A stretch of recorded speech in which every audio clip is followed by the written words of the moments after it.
बिस्मिल्लाहिर्रहमानिर्रहीम। अस्सलाम वालेकुम स्टूडेंट्स, माय नेम इज शाम गोरी और आज मैं आपको पढ़ाने वाला हूँ स्टूडेंट क्लास 11 की फिजिक्स और चैप्टर नंबर 2 काइनेमेटिक्स का लेक्चर कंटिन्यू करने जा रहा हूँ स्टूडेंट। तो आज का हमारा टॉपिक है student first equation of motion by graphical method. Student आप लोगों ने क्लास 9 के अंदर तो ये तीनों इक्वेशंस ऑफ मोशंस को आप लोगों ने पढ़ लगा होगा एनालिटिकल मेथड से। आज हम इनको ड्राइव करने जा रहे हैं स्टूडेंट बाय ग्राफिकल मेथड। तो आज हम फर्स्ट इक्वेशन को करेंगे, उसके बाद सेकंड और उसके बाद फिर थर्ड। तो आज की इस वीडियो में हमारा फोकस रहेगा फर्स्ट इक्वेशन ऑफ मोशन पे। स्टूडेंट फर्स्ट, सेकंड और थर्ड इक्वेशन ऑफ मोशन में एक बात कॉमन रहेगी, वो ये ग्राफ है। तो आज इस ग्राफ को आप लोगों को बहुत अच्छे तरीके से समझ लेना है ताकि जो सेकंड और थर्ड इक्वेशन है मोशन है वहां पे मुझे इसको समझाने की जरूरत ना पड़े कि मैं इतना डिटेल में आज इसको समझा दूंगा ताकि आपको कोई कंफ्यूजन आपको ना रहे। और उसको एग्जाम में कैसे लिखना है तो उसके लिए मैंने प्रॉपर लिख दिया है यहाँ पे। बाकी अगर किसी भी स्टूडेंट को नोट्स खरीदने हो फिजिक्स के क्लास 11 के या क्लास 12 के तो फिर वो मुझसे कांटेक्ट कर सकता है। बहुत कम प्राइस के अंदर आपको नोट्स की पीडीएफ मिल जाएगी। तो आज का लेक्चर स्टार्ट करते हैं। तो सबसे पहले हमारा, क्योंकि आपको पता ही होगा कि फर्स्ट इक्वेशन मोशन या सेकंड या थर्ड है, ये सारी की सारी बेस करती है यूनिफॉर्मली एसिलेटेड बॉडी के ऊपर। यूनिफॉर्मली एसिलेटेड बॉडी का क्या मतलब है? यूनिफॉर्म का मतलब होता है चेंज ना होना और एसिलेशन, कौन चेंज नहीं हो रहा? एसिलेशन। तो ऐसा मोशन जिसमें एसिलेशन कांस्टेंट होगी, फिर वहां पर आप इन इक्वेशंस ऑफ मोशन को यूज करते हैं स्टूडेंट। क्लियर यहां तक की बात? जैसा कि मिसाल के तौर पर ये मार्कर आप देख रहे हैं, जैसे ही आप इसको फॉल करेंगे तो ये नीचे की तरफ जाएगा, लेकिन आपको पता है ये नीचे किसकी वजह से जाएगा? Acceleration due to gravity. तो मतलब इसके बाद एसिलेशन तो होगी जो ग्रेविटी की वजह से होगी, और ग्रेविटेशनल एसिलेशन आपको पता है कांस्टेंट होती है, दैट इज 9.8 मीटर पर सेकंड स्क्वायर। इसका मतलब ये एक यूनिफॉर्मली एसिलेटेड बॉडी होगी और यहाँ पे आप लोग इक्वेशंस ऑफ मोशन को यूज कर सकते हैं। और इसी तरीके से जहां भी एसिलेशन कांस्टेंट होगी वहां आप यूनिफॉर्मली एसिलेटेड मोशन के लिए आप इन तीनों इक्वेशंस को यूज कर सकते हैं। आए जरा स्टूडेंट, अब आए इसको इस ग्राफ को समझ लेते हैं ताकि हमारी जिंदगी बहुत ज्यादा आसान हो जाए। तो स्टूडेंट यहाँ पे एक तो यहाँ पे आपको नजर आ रहा है, एक आपको वहां पे भी नजर आएगी एनिमेशन, ताकि आपको समझ में आता रहे। सबसे पहले तो आप यहाँ देखें मैंने करा क्या है, ये ग्राफ बना रहे हैं वेलोसिटी और time graph. Velocity time graph कहलाता है।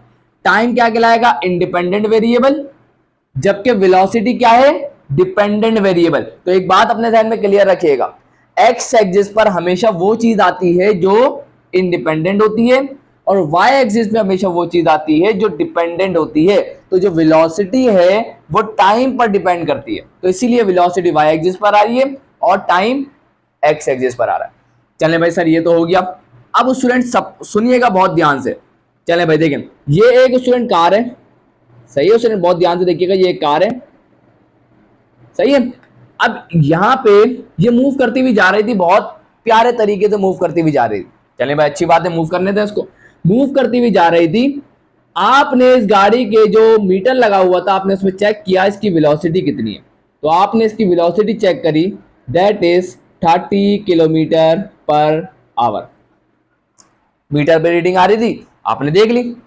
अब आपने क्या सोचा कि अब ये इसकी वेलोसिटी है तो मैं अब जरा टाइम स्टार्ट कर देता हूं। क्या स्टार्ट कर देता हूं भाई? टाइम। अब टाइम जब वो अपनी स्टॉप वॉच या मोबाइल में स्टार्ट करेगा तो टाइम कहां से स्टार्ट होगा? 0 से। 0 सेकंड स्टॉप वॉच से टाइम कहां से स्टार्ट होगा? 0 से। उसने टाइम स्टार्ट किया, वेलोसिटी नोट करी और उसके बाद वो चलता जा रहा है, चलता जा रहा है और उसके बाद वो आ गया इस पॉइंट पर। बहुत ध्यान से सुनिएगा स्टूडेंट, वो आ गया अब इस पॉइंट के ऊपर। चले भाई बेहतरीन हो गई। अब इस पॉइंट पर जब वो आया तो उसने चेक किया कि अब उसकी वेलोसिटी कितनी है। तो उसने चेक किया कि अब उसकी वेलोसिटी हो गई 60 kilometre per our. 60 kilometre per our. और टाइम कितना हो गया? टाइम हो गया टी के बराबर। 0 से स्टार्ट हो गया, टी तक पहुंच गया। कोई टाइम हम नहीं बता रहे कि 60 सेकंड में पहुंचा, 50 सेकंड में, हमें नहीं पता। हमने बोला टी सेकंड में यहां से यहां पहुंच गया। वेलोसिटी 30 से 60 हो गई। अब देखें दो दो वेलोसिटी है तो हम एक को कह देते हैं इनिशियल, जहां से इसने स्टार्ट की, और जहां इसने रोका काम को वहां पे उसको कह देते हैं कि ये this is the final velocity. यहां तक की बात क्लियर है। अगर मैं आपसे ये पूछूं कि इसमें चेंज कितना आया तो आप क्या जवाब देंगे? सर जो चेंज इन वेलोसिटी है वो कैसे निकालेंगे? फाइनल में से इनिशियल को माइनस कर देंगे। मींस ये कि 60 में से 30 को माइनस कर देंगे और 60 में से 30 को माइनस कर देंगे तो इट विल बिकम 30। तो इसका मतलब ये चेंज इन वेलोसिटी कितना आया, that is 30 kilometre per our. तो सर आप ये बात हमें क्यों बता रहे हैं स्टूडेंट, आ जाए जरा आप ग्राफ को समझते हो। देखिए हमारे स्टूडेंट, हमेशा हम ये सोच रहे होते हैं कि ऑब्जेक्ट हमेशा रेस्ट से स्टार्ट होगा। स्टूडेंट जरूरी नहीं है कि ऑब्जेक्ट हमेशा रेस्ट से स्टार्ट हो। तो ये कंडीशन बताने का मकसद ये है कि हमारा देखिए इस कंडीशन में गाड़ी मूव करती हुई जा रही थी, उस दौरान हमने वेलोसिटी चेक करी और उस वक्त टाइम स्टार्ट किया, तो यहां इनिशियल वेलोसिटी जीरो नहीं है। टाइम तो जीरो है लेकिन इनिशियल वेलोसिटी जीरो नहीं है। तो अब आ जाए इधर जरा स्टूडेंट। तो इसी तरीके अब देखिए ये जो पॉइंट होता है इसको क्या कहते हैं स्टूडेंट, ओरिजिन कहते हैं। ओरिजिन कहते हैं इस पॉइंट को, तो याद रखिएगा this point is called origin, क्योंकि यहां से टाइम भी स्टार्ट होता है, यहीं से वेलोसिटी भी स्टार्ट होगी। और इसके कोऑर्डिनेट्स क्या होते हैं, 0,0। इसका मतलब क्या है कि यहाँ पे टाइम भी जीरो है, यहाँ पे वेलोसिटी भी जीरो है। अब देखिए मैंने आपको बताया टाइम जब जीरो है उस वक्त वेलोसिटी कुछ ना कुछ होगी। तो हमने बोला ये पॉइंट, ये जो पॉइंट है ना स्टूडेंट, ये पॉइंट बता रहा है कि कुछ ना कुछ वेलोसिटी है जब टाइम जीरो है। तो ये कुछ ना कुछ वेलोसिटी है तो हम इसको कह देंगे, ये हमने क्या बोला इसको, हमने क्या किया था इसको वी आई, तो मैं कह दूंगा ये वी आई है। यहां तक की बात क्लियर हो रही है, कोई मसला नहीं है। टाइम जीरो था, कुछ ना कुछ इनिशियल वेलोसिटी है, तो मैंने चूंकि वेलोसिटी वाला है वाई एक्सिस, तो ये पॉइंट आएगा वाई एक्सिस पे और इसको मैंने कह दिया वी आई। अब उसके बाद ये मूव करते हुए गई गाड़ी गई और वो 60 पे पहुंच गई। तो बस ध्यान से देखिएगा स्टूडेंट, क्योंकि this is a uniformly acceleration motion है, तो उसी वजह से क्योंकि यहाँ स्ट्रेट लाइन आएगी, क्योंकि वेलोसिटी में जो चेंज आएगा विद रिस्पेक्ट टू टाइम वो कांस्टेंट होता है। तो बढ़ते ये वेलोसिटी आ गई यहाँ पर। अब ये जो पॉइंट है ना, अब ये पॉइंट, इस पर थोड़ा सा गौर करना है आप लोगों को, थोड़ा सा गौर करना है स्टूडेंट। अब देखिए मैं क्या करूंगा, मैं इस पॉइंट से एक परपेंडिकुलर गिराऊंगा स्टूडेंट। क्या गिराऊंगा भाई, एक परपेंडिकुलर गिराऊंगा। यहां तक की बात क्लियर होती है, बिल्कुल भी होती है। और ये जो परपेंडिकुलर मैंने गिराया ये इस पॉइंट पे आके टच किया, यहां तक भी कोई मसला नहीं है सर, बेहतरीन है। और उसके बाद मैंने इस पॉइंट से भी एक परपेंडिकुलर गिरा दिया और इस पॉइंट से भी मैंने एक परपेंडिकुलर गिरा दिया। सर ये कर क्यों रहे हैं, आए जरा इसकी वजह भी जान लेते हैं। उस स्टूडेंट असल में मैं क्या चाहता हूं, सुनिएगा बहुत ध्यान से। देखिए ये जो पॉइंट है ना इसके कोऑर्डिनेट से, अब जरा ये जो पॉइंट है उसके भी कोऑर्डिनेट्स हो गए। देखिए भाई ये जो पॉइंट है इसने एक्स एक्सिस में भी डिस्टेंस कवर किया है और इस पॉइंट ने वाई एक्सिस में भी डिस्टेंस कवर किया है। चले भाई बहुत ध्यान से देखिएगा। अब मैं चेक करता हूं इसने वाई एक्सिस में कितना कवर किया। अगर मैं आपसे पूछूं ये पॉइंट और ये हमारी जो जमीन है, मतलब ये वाला एक्सिस, तो यहां से लेके यहां तक कितना फासला होगा, तो आप मुझे बता सकते हैं। क्योंकि देखें वर्टिकली कौन है, वेलोसिटी, तो मतलब ये वेलोसिटी होगी, लेकिन कौन सी, इनिशियल या फाइनल। तो आप कहेंगे सर यहां से, अच्छा मैं अब इसको नाम भी दे देता हूं ताकि हमारे लिए आसानी हो। तो मैं क्या करता हूं, इस पॉइंट को, ये जो ओ ओरिजिन है, इस पॉइंट को मैं कह देता हूं ओ, इस पॉइंट को मैं कह देता हूं ए, इस पॉइंट को मैं कह देता हूं दैट इज बी, और इस पॉइंट को मैं कह देता हूं दैट इज सी। ये वाला पॉइंट सही है ना, ये वाला पॉइंट। और इस पॉइंट को मैं कह देता हूं डी और इस पॉइंट को मैं कह देता हूं दैट इज ई। यहां तक किसी को कोई मसला, बेहतरीन है जिंदगी, खुश है एकदम। चले भाई एक खुशी रहनी चाहिए जिंदगी। चले भाई स्टूडेंट, तो ये देखें ओ ए जो है ना वो इनिशियल वेलोसिटी, जहां से ऑब्जेक्ट ने स्टार्ट किया, मूव करता हुआ गया पॉइंट बी पे पहुंच गया। पॉइंट बी पर अब इसके पास कौन सी वेलोसिटी होगी, that will B final velocity. तो अब वो कहां से होगी, स्टार्ट से होगी, ओरिजिन से होगी। तो ये पूरा बी से लेके सी तक का फासला ये किसके बराबर होगा student, that will be equal to what, final velocity. बहुत सारे बच्चे क्या बोलेंगे पता है आपको, ये बोलेंगे सर क्या ये बी डी जो है वो फाइनल वेलोसिटी नहीं होगी, क्योंकि यहां से स्टार्ट किया यहां पहुंच गया, तो ये इसकी फाइनल वेलोसिटी होनी चाहिए। तो उसी वजह से मैंने ये बनाया स्टूडेंट। ये फाइनल वेलोसिटी नहीं होगी। क्यों नहीं होगी देख लें स्टूडेंट। 30 से स्टार्ट हुआ, पहुंचा कितने पर, 60 पर, पहुंचा कितने पर, 60 पर।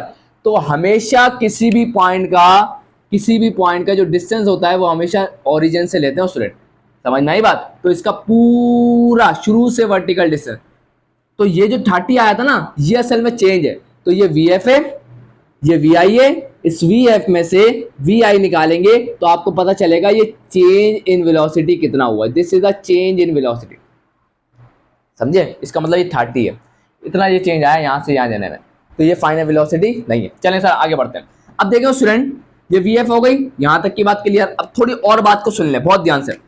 स्टूडेंट ओ ए जब वी आई है तो क्या सी डी जो है सीओडी, बहुत ध्यान से देखिएगा स्टूडेंट, सीओडी क्या ये भी वी आई नहीं होगा? तो आप बोलेंगे सर बिल्कुल, क्योंकि ये भी क्या है, दोनों का फासला बराबर है, ओ ए और सी डी बराबर है। तो इसका मतलब जब ओ ए जो वी आई है तो सी डी भी क्या होगा, वी आई। यहां तक की बात भी क्लियर है सर।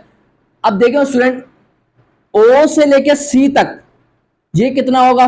तो आप बोलेंगे सर ये ओ से लेके सी तक कितना होगा, ये टी के बराबर होगा, क्योंकि ये टाइम चल रहा है और जीरो से स्टार्ट हुआ और सी पॉइंट तक पहुंचा। सी पॉइंट तक पहुंचने में टाइम कितना लगा? हमने बोला टी है, तो ये टी टाइम लगा इसको यहां तक पहुंचने में। यहां तक की बात क्लियर है। तो जब ओ सी जब टी है तो ओ ई और बी कितना होगा, ये भी क्या होगा, ये भी हमारे पास टी ही होगा, क्योंकि हॉरिजॉन्टल टाइम चल रहा है, वर्टिकल वेलोसिटी चल रही है। यहां तक की कहानी समझ में आती है। अब यहां जाके हमारा ये जो ग्राफ का सिस्टम था स्टूडेंट हमें समझ में आ गया। अब now I can start derivation. अब वक्त आ गया कि हम डेरिवेशन स्टार्ट करें, लेकिन उससे पहले हम जो ग्राफ को समझ लिया ना हमने, उससे डेटा कलेक्ट कर लेते हैं। तो डेटा कलेक्ट कर लेते हैं स्टूडेंट। सबसे पहले हम क्या करते हैं, ओ से लेके जो सी तक का फासला है वो किसके बराबर है, ठीक है। तो मैं ये बात हमने लिख दिया, following details are obtained from the graph. क्या क्या मिला? पहला हमें मिल गया कि जो ये ओ सी है और ओ सी के साथ ई बी भी जो है, ये भी क्योंकि ये बराबर है, ओ सी और ई बी क्या है, बराबर है। और ये दोनों किसके बराबर है भाई, ये दोनों टी के बराबर है, टाइम के बराबर है। तो हमने बोल दिया ये this is equal to T. यहां तक की बात बेहतरीन तरीके से क्लियर।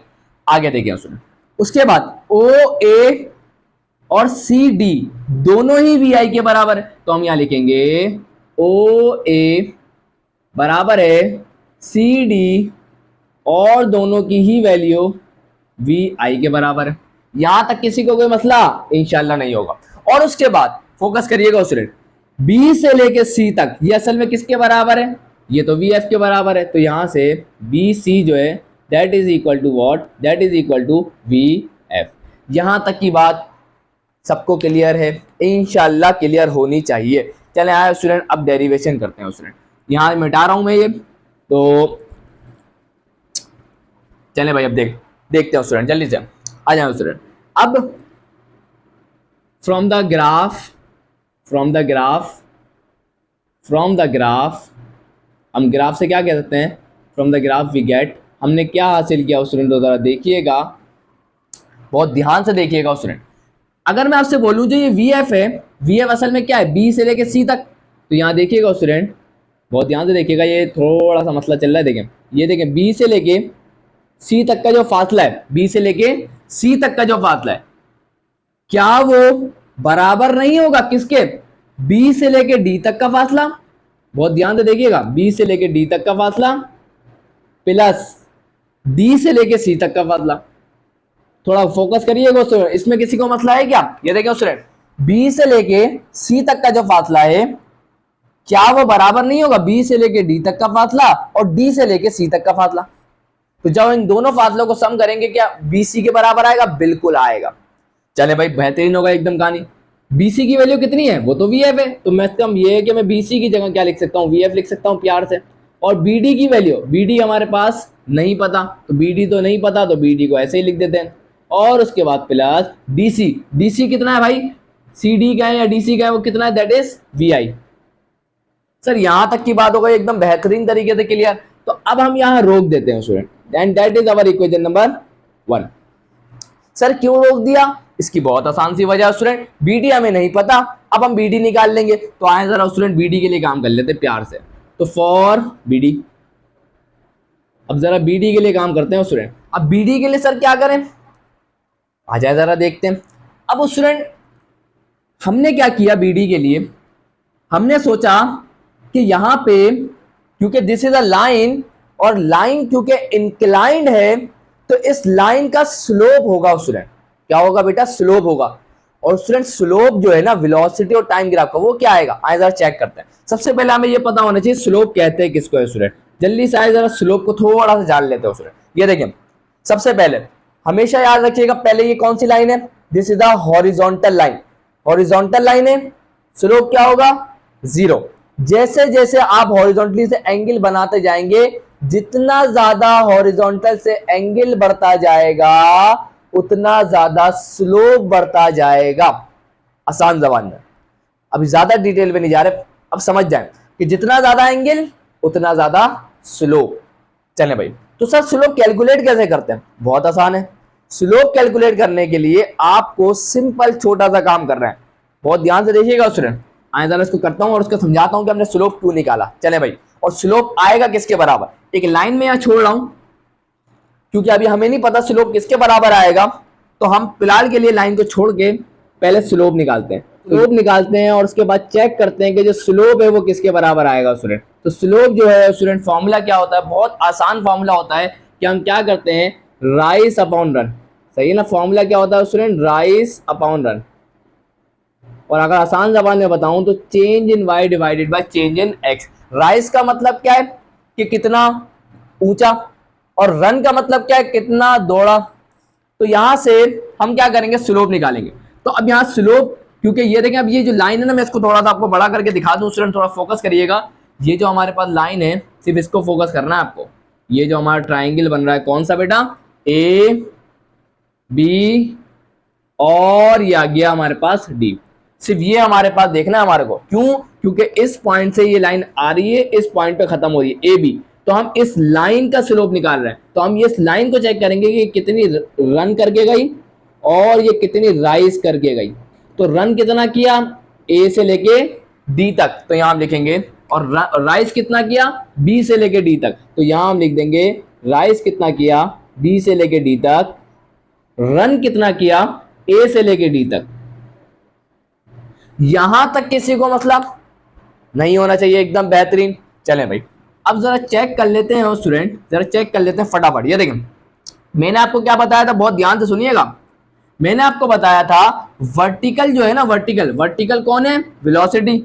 हॉरिजॉन्टल कौन है? टाइम। तो मतलब ये टाइम है, ये वेलोसिटी है। और यहां जरा बहुत फोकस करिए, बहुत ज्यादा फोकस। बीडी असल में वेलोसिटी है, और वेलोसिटी का यूनिट क्या होता है? ऐसा यूनिट, दैट इज मीटर पर सेकंड। और एडी असल में टाइम है, यूनिट क्या होगा? सेकंड। सेकंड से ही सेकंड मल्टीप्लाई होगा तो इट विल बिकम मीटर पर सेकंड स्क्वायर। क्या मुझे कोई ये बता सकता है कि मीटर पर सेकंड स्क्वायर किसका यूनिट है? तो आप कहेंगे sir this is the SI unit of acceleration. इसका मतलब तो ये हुआ कि जब हम वेलोसिटी टाइम ग्राफ का स्लोप निकालते हैं तो it will become acceleration student. और यहां से मैंने आपको प्रूफ भी करवा दिया, तो अब हम यहां लिख सकते हैं स्टूडेंट, बहुत प्यारे तरीके से हम लिख सकते हैं। आए जरा लिखते भी हैं कि हम लिख देंगे यहां पर, और ये एमसीक्यू भी आता है पेपर में। द स्लोप ऑफ, यहां लिख रहा हूं मैं, slope of velocity time graph, velocity time graph is equal to acceleration. और ये बात मैंने आपको प्रूफ करवा दी स्टूडेंट। तो यहाँ पे इसका मतलब ये स्लोप जो है वो असल में ए के ही बराबर है। यहाँ तक की बात क्लियर होती है? बेहतरीन तरीके से होगी। अच्छा, बीडी किसके बराबर है? आइए जरा चेक करते हैं। अच्छा, हमने बीडी यहाँ पे लिखना शायद भूल गए हैं। अच्छा, बीडी तो हमने निकालना है ना, सही है, बीडी तो निकालना है। एडी, एडी हमारे पास कहाँ है? एडी, चले आए ग्राफ में आते हैं वापस। हम एडी लिखना भी भूल गए ना शायद। हाँ सही है स्टूडेंट, एडी लिखना हम भूल गए। तो ये हमारे पास ईबी जो है वो भी टी के बराबर है, एडी जो है वो भी टी के बराबर है। तो हम यहाँ ऐड कर देते हैं, एडी जो है वो भी असल में किसके बराबर है स्टूडेंट? टी के, क्योंकि ए से लेके डी तक और ओ से लेके सी तक ये भी तो टाइम ही चल रहा है। तो इसका मतलब क्या है, बीडी तो हमें नहीं पता, लेकिन एडी हमें पता है, that is equal to what? That is equal to T. यहां तक की बात क्लियर? खुश है? एकदम बेहतरीन। अब हमें निकालना क्या है? बीडी। तो जब हमें बीडी निकालना है स्टूडेंट, तो बहुत फोकस करिएगा, टी यहां डिवाइड हो रहा है, इक्वल टू की दूसरी साइड जाएगा, ए है ना यहां पर, तो टी जाके किससे मल्टीप्लाई होगा? ए से, तो it will become A T. Sir हमारे पास बीडी की वैल्यू आ गई, बहुत खूबसूरत, BD is equal to 80। Now equation 1 के अंदर put BD is equal to 80 in equation number 1। तो इक्वेशन नंबर 1 में हम क्या करेंगे, इस बी डी की वैल्यू को पुट कर देंगे। तो नाउ बहुत फोकस करिएगा, वन वाली इक्वेशन कौन है, V F is equal to, अच्छा वी आई में पहले लिख दूं, कोई फर्क पड़ेगा क्या, नहीं पड़ेगा, क्योंकि प्लस के ना दोनों, तो पहले वी आई को लिखूं बाद में बी डी को लिखूं, या पहले बी डी को लिखूं बाद में वी आई को लिखूं, फर्क नहीं पड़ता। तो मैं पहले वी आई को लिख देता हूं और उसके बाद बी डी भी प्लस का ही है, और बी डी की वैल्यू क्या है बेटा 80, तो ये आ गया 80। यहां तक किसी को कोई मसला? और अगर आप यहां देखें तो this is the first equation of motion, V F is equal to V I plus 80, और ये आपने पढ़ रखी होगी। और यहां आज हमने इस इक्वेशन को ड्राइव किया है बाय यूजिंग ग्राफिकल मेथड। तो आई होप कि आज की ये वीडियो आप लोगों को एकदम बेहतरीन तरीके से क्लियर होनी चाहिए। इंशाल्लाह नेक्स्ट वीडियो में student second equation of motion को ड्राइव करेंगे इसी तरीके से। बस ये ग्राफ याद रखिएगा, इसकी हर एक चीज जो मैंने डेटा यहां लिखा हुआ है, ये data second equation of motion में भी इस्तेमाल होगा। तो सेम डेटा जो हमने निकाला है वही डेटा यूज होगा, तो इसको याद रखिएगा। इंशाल्लाह फिर मैं आपसे मिलता हूं नेक्स्ट वीडियो में। अगर वीडियो अच्छी लगी लाइक जरूर करिएगा, चैनल को सब्सक्राइब करके बेल आइकन प्रेस करके ऑल पे जरूर क्लिक करिएगा, और कमेंट लाजमी किया करें ताकि पता चले कि वीडियो में कुछ कमी तो नहीं रह गई। तो मिलता हूं नेक्स्ट वीडियो में, तब तक के लिए अल्लाह हाफिज।